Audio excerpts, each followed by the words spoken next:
What's up, everyone? Thanks for joining us today for the 1004 show. It's episode 53, and we're with Mary Stargel, who is the program manager of the Edney Innovation Center in Chattanooga, Tennessee. And I can tell you that this group does something that I have seen not a lot of communities do well, but they talk about it, and it's collaborate. They collaborate. They actually had 3 of their largest anchor tenants come together in their community and say, hey, we need to be in this space. And it's absolutely fascinating. So we talk with Mary Stargel of the Edney Innovation Center here on the 1004 show today. And I'm telling you, what they've been able to do from a collaboration standpoint is incredible. And if you are a community leader, you really need to think about ways that you can copy what Chattanooga's doing. So without further ado, let's get into episode 53. All right, Mary, thanks for being with us today for the 1004 show. You are in Chattanooga. Chattanooga is one of those up-and-coming cities that a lot of people are starting to hear a lot about from an innovation standpoint, from a small business standpoint. In your words, what makes Chattanooga a place to start a business? That's a great question. Thanks for having me today. So Chattanooga is a great place to start a business because of collaboration. So a lot of us have ideas and dreams and hopes, and when you do that in the context of community, you're going to be able to test your idea quicker. Get connected to a network of people who have skills to really support your small business. And I think that's where Chattanooga really excels as far as small businesses go. So I think a lot of people talk about collaboration, but I think it's all talk. It sounds like you guys actually have seen it go well. What are some of the things that you do to actually make sure that it's not just talking the talk, but actually walking the walk? Yeah, that's a great point, right? Anything can be a nice word to say, but I think it really comes down to creating both a business that supports collaboration. So specifically, the values of our co-working space, the place that I work, is centered around making sure people are meeting each other. So beyond just getting people in a space, getting them to work, it's learning what people's specific needs are and being able to provide that introduction to the next person. So I think in our community in Chattanooga and in our entrepreneurial community, there's a lot of curiosity about what people are working on. And I think that naturally leads to conversations, which then leads to connections. And we have people come in town, just, work on a particular project, and after a day, they've heard about 5 or 6 people they should meet. So that could be the point where someone says, okay, I have these names, but these people aren't going to meet with me. But I think that's where rubber meets the road in Chattanooga, because we are willing to hear about a small business and help figure out next steps. So when someone is curious, what do you do? When someone's curious about an idea? Yeah, I mean, you said people are there. There's a curiosity of what Chattanooga is working on. So when people have that ask, what do you tell them? Where do you take them? Yeah, so what's really important, I think, for us and why it's different than just saying the word collaboration is knowing what people are interested in. So it's more than just the handshake. What are you working on? What do you value? I think for us, knowing where their curiosity leads, like what skills do they have that they want to add to the community? What are they interested in? Where are they coming from? So it's really important when we meet people here in Chattanooga to know their history and what are some of the things they worked on. But when they come to Chattanooga, who do they want to meet? What have they heard about? Where are the places they've seen? And we ask that question a lot, even to people that have been in the community for a long time. What do you feel like you don't know that you want to know? Who are you not meeting that seems, kind of far away? And then creating and cultivating events that bring those connections together. So say, for example, people want to learn more about innovation that's happening, but it seems, maybe it's just something they've heard about, but they're curious. We want to get that in front of them and help them to learn more. So whether that's curating happy hours, hosting, whether it's an accelerator program, something that's just launched. We're making those introductions from small businesses, entrepreneurs, to people who are doing things in the community. Very cool. So you will take someone comes into town or someone is interested in what you guys are doing. They are curious. They basically tell you some of the problems that they're trying to solve, and then you will take that and be able to connect the dots and answer those problems through events, happy hours, programming, and stuff Yes. like that. Cool. Correct. Yeah. So you're the program manager of the Edney, which is an innovation center there, and it's in an innovation district. Correct. What does innovation mean to you guys? That is a great question. You're just digging into all the buzzwords. This is, I think it's important, right? People throw words around. You said buzzwords. People throw buzzwords around, but then they don't even have them defined. Yes. Right? And so innovation to you, probably in Chattanooga, Tennessee, probably means something very different than NASA, who's building a rocket ship, right? And so what does innovation mean to you guys? Yeah, so that's a question we've been asking ever since we had an innovation district. And I think it's one that we've tried to learn from our community. So, and I think I'll get back to that specific question, but realizing that innovation is a word that people don't see as part of their own lives. So we've actually taken time to investigate and understand what does innovation mean, not just for corporations or, people who are specifically taking and building a new product or making it better as far as manufacturing goes, but what is innovation to the everyday entrepreneur, and why does that matter for an innovation center? So I think when we first opened the doors, I've been here at the Innovation Center since it first opened, and I kind of thought, okay, where are all the new inventions? Like what cool thing's gonna pop up? Kind of looking for, a new light bulb, or I don't know, something that was gonna appear. And yeah, exactly. And what we realized was the innovations coming from people who are in, whether it's small business, whether it's an accelerator program, it's people with ideas wanting to make something better and improve. So for us, innovation is, and we took a happy hour to actually ask that question. And I agree, there's a lot of different ways innovation's happening, and a lot of different industries and fields that's very important. For us, it means that we're creating ideas, sparking new ways to think about a problem that exists and to make it better. So that's a pretty simple answer that plays itself out in a lot of different ways. Interesting. So innovation, I actually probably tend to agree with the way that you guys define that. So innovation is to make something better or to improve. Mm-hmm. Right. So in our backyard, we have some industries that are older and outdated. And a lot of people in my backyard, and this is probably where I say collaboration is not done very well, right? They say it, but don't do it. To me, innovation should be taking those older industries and improving them, because that's what you're really, really good at. Mm. Right. And so if we have the deepest port from a logistics standpoint in the country, or we have the world's largest naval base, or we have a multi-billion-dollar tourism capital, what are ways that we can improve upon that to be innovative in that, instead of trying to create industries that we have no ties to?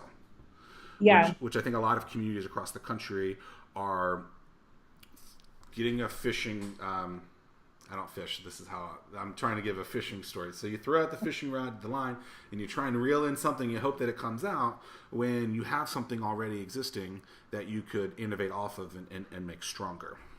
Yeah. Well, and I think that takes valuing what you have.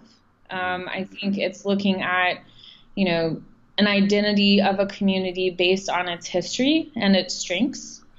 And not just looking to the new or the unknown, which definitely has its place, and you always want someone to spark imagination within an innovation community. But I think really at the same time valuing, even we really encourage people to think like, where are you today? And what's one thing that you could do when in whatever position, whatever job position, wherever you are, that would really improve something, both for you and the people around you. And I think while that may seem basic to some, I think it has an impact on a community that starts to not just see problems, but to see ways that they can really make a difference within that. And then that's where we come in to equip people with tools to be able to do that, whether it's networks, connections, skills, resources. Network connections, skills, resources. Got it. You said people don't see innovation in their lives. What do you mean by that? Well, I think people don't recognize the way they innovate, right? So I think we're always looking for, frustration creates innovation, right? So there's things that work in our homes, and then when something's not working, we think of a new way to make it better. And I think that sometimes innovation seems far away for people, or something that you go to school for, or your innovations making a connection to a distant planet, when really if you're innovating, you're just constantly creating a connection between problem and a tested or a possible solution, right? So very cool. That's just my thoughts on it. What is your background? So I studied human development at Texas Tech University. So and took a look at family structure and the way we think as people. So that's interesting though, because a startup, a small business could be a family, and the human development of those. And so, how have you used some of that? And I'm sure you've thought of this, but how have you thought of that into kind of some of the work that you're doing now with small business and the development of ways that an entrepreneur has to talk to his team or something like that? Well, I've never thought about it before, so this will be the first time. Oh my goodness, this is great. It'll be finally good to know the way that my degree is helping in my current job. I'm still waiting to figure out how mine is. So.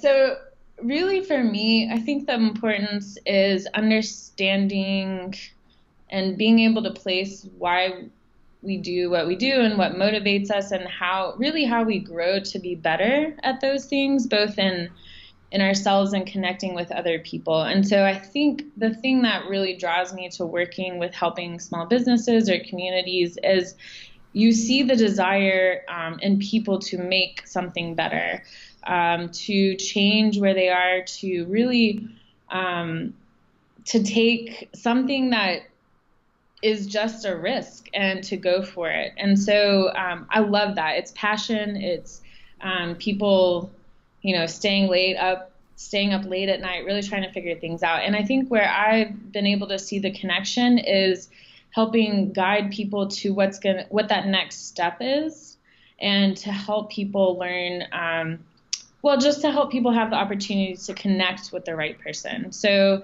as far as continuing to develop their skills and think through, some of it's personal frustration when they're trying to build a business and they feel really stuck.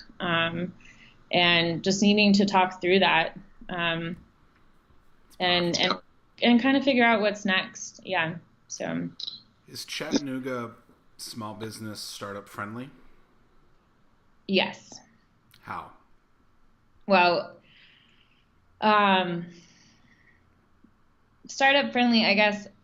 Are you implying that it is a place that welcomes and invites and encourages? What do you mean by startup friendly? Well, I think a lot of communities across the world are that. Mm-hmm. But when things get tough, mm-hmm. are they really? And I think that's where. So a fairly successful business in town literally closed last Friday, and you're starting to see a lot of people that say they were small business friendly and loved local and all that stuff bash this business now. Mm. And so I think people talk one thing, walk a different. And so I think really what's important though is not only are they welcoming of a business to start, but when things go bad, what are they doing in those bad times? Because I think that's where the real telling story of a community is. And so have there been situations where something goes bad with a business and you guys come together? I know that I spent some time in Boulder a few years back, and they would have like failure parties where they would come together and say, hey, we failed, it's okay. Like, do you guys do things like that? Because I think that's really where a business community is really friendly, and you have that support, not just when they're going through it, but also when they have to maybe throw in the towel. Yeah. Well, so I guess kind of what I'm hearing you reference is the support of business. But when a business gets to a place that's bad, I think I would ask the question, were they able to be transparent before it got to the point where, they couldn't turn that business back around? And I think transparency, right? Creating a culture of, hey, I'm struggling. And then that not to be something that's shameful for a business owner, because you're trying, you're putting your idea out there, you're working hard, you're risking a lot. And if startup friendly means that in the midst of that vulnerability, someone's helping you, then I would say yes. Because I would say that when business, just from idea to launch, there's a lot of support. But what I've seen is that having a pulse, and especially in this building, we have a closer connection to businesses, but kind of knowing where people are and what their next need is, whether that's, hey, we've got to cut back a bit, we've got to get smaller space, and not being penalized for that, right? Not being penalized for taking time to reevaluate where your business is. I think also really in the moments of saying like, I'm here, and if I don't figure this out, my business is really going to go down, and really seeing people come around to offer the mentorship that's necessary. CoLab is an accelerator, is a small business supporter and accelerator that's in our building. They do an amazing job of that. They offer office hours all the time with lawyers, accountants, just people who are going to really help you in that time of need for free, right? So you've already established those connections when you started your business, and you still have that support when you're in the middle of hard times. So I do think they're startup friendly. I think something we talk about here is how to continue creating that culture of honesty. So I love the idea of what you said, fail nights, or, I really messed this up. And us, just really encouraging one another to talk about when things do feel like that. And even to say, the end of a small business or startup isn't failure, but more of an opportunity to figure out what went wrong, what can be better. And for our community to really celebrate the entrepreneur. See, this is the human development side of me. I'm always thinking about the person, not the business. But really, really to support the person who's behind the project. And so I think we're trying to brainstorm ways to create events and places to talk about struggles. I hear, we've had several conversations with our different people in our community about what that might look like. I think that's one of the reasons why I started my business, is to have that, whether it was for myself at certain times or other people. And so entrepreneurs are different than the rest of the people in the world. They're both very important, but we need love too sometimes, I guess. So we all do. We all do. We're talking to Mayor Stargel, who is the program manager of the Edney Innovation Center. And so I think you answered that well. And I think that people do, it does seem like there's a support system in place when things are going good or bad. So that's good. How often does money come up in your conversations where businesses say, I need more money for my business, I need to raise money, capital, stuff like that? For me, that's not a part of my normal everyday. Yeah. I would say there is a very skilled team downstairs at CoLab. So the moment someone says, I need money, I'm going to send them down there. It's not my expertise. It's not my field. If people need connections for how to learn more about that, definitely I have some idea where to send them. So how do you guys make sure, so I love that I would say this is collaborating, right? This is complementing, making sure that the people that are even in the same building as you are supporting each other. So how do you know what they do? How do they know what you do? And how do you make sure that connection happens like you're saying it does right now? Yeah. So I want to preface this by saying, like, we're learning, right? And that what I share is both part of what we're doing, but how we're learning to do. So this is an ongoing thing for us. But there's 3 anchors in our innovation center. There's CoLab, which I mentioned. That's the small business accelerator and support for entrepreneurs. So that is their entire mission. There's Society of Work, which is co-working for small businesses, freelancers, entrepreneurs. And then there's the Enterprise Center, which is focused on growing the innovation district. So we made a decision. We were scattered throughout the innovation district, and we made a decision as anchors to come together and support. So I think with a shared vision for even sharing a space, right? Like, we've been in here almost 3 years. And at first it's like, we knew what each other did, but we weren't around each other doing it. So it's like, yeah, CoLab over there, 5 streets away, like, go check them out. But we weren't over there checking them out. We weren't part of what they were doing. And, same for the Enterprise Center. They've been integral in building our innovation district, but they are now in the heart of what they're working on.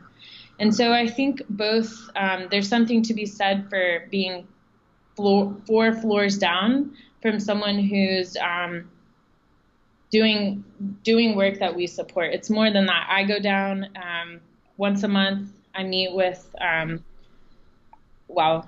don't even book an appointment, really. I just walk downstairs. And it feels very organic, though. It is organic. Yeah, it is. And I love that.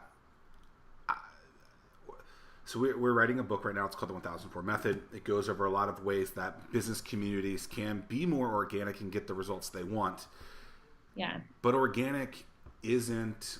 There's a lot of top-down thoughts on how to build a community, right? Where it's the mayor, the big businesses says, go do this thing. And what we're seeing and what you guys are doing is this organic piece where it's like, no, like, we are complementing each other. Let's figure out ways that we can organically grow this place and make this a sense of home. And I can feel that, even though I'm several hundred miles away, and that's awesome.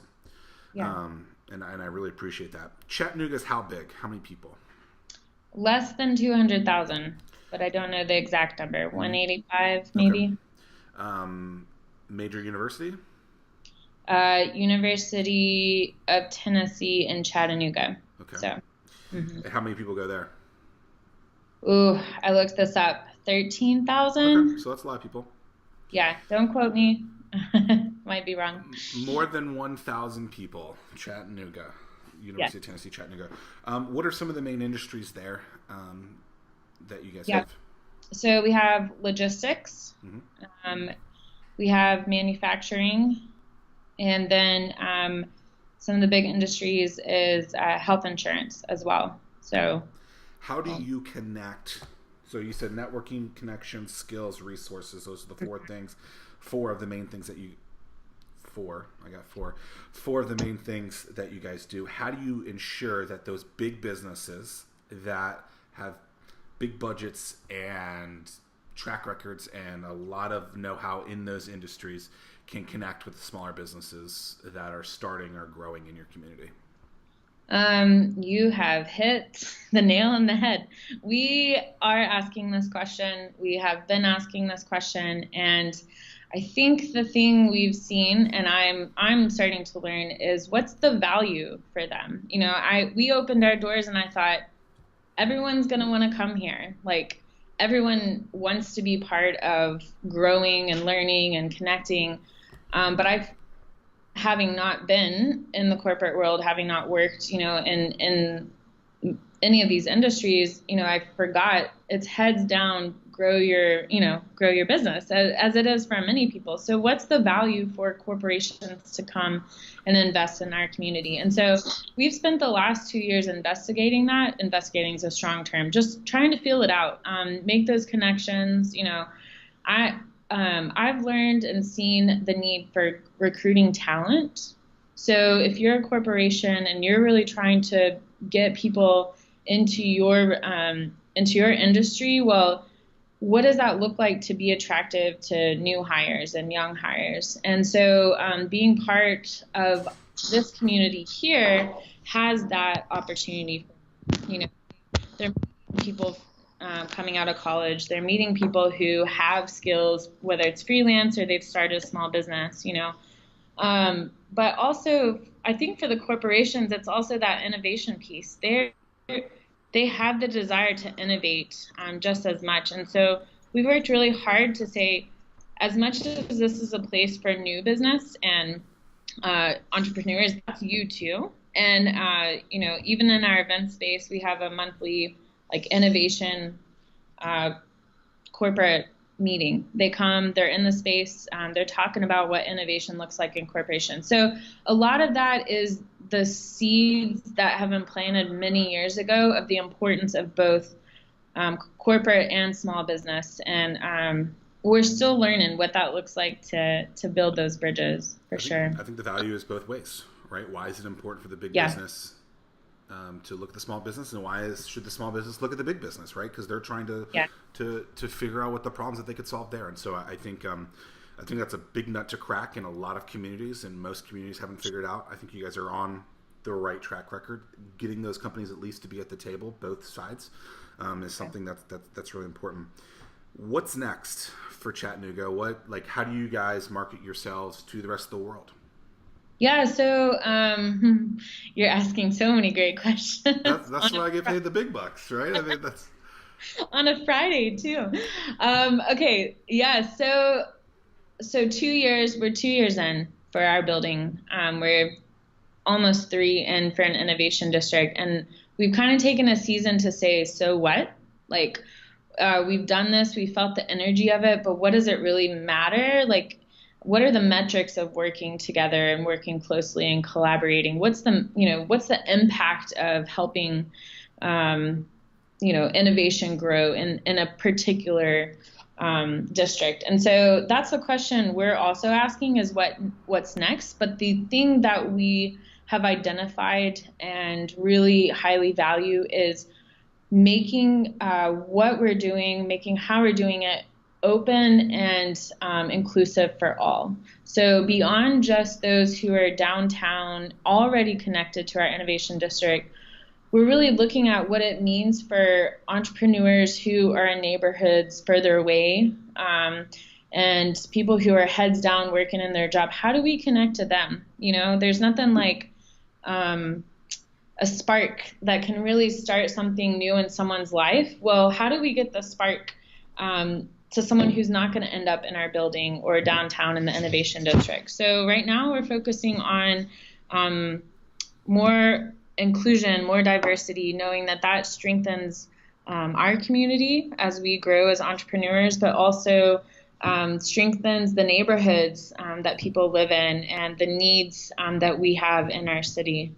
So I think that's what's next for us while we learn kind of what some of the impact is. And I think we've learned some lessons in building this innovation center that we'd like to try and replicate in smaller ways around our city.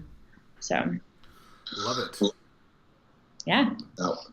Some really strong stuff. Really appreciate your time today, Mary Stargel. I gave you 7 or 8. This is a really good questions, and you gave me 7 or 8 really good answers. So I appreciate your time. I got a page full of notes, and continued success in Chattanooga. Yeah. Thanks, Zach. Appreciate it. Absolutely.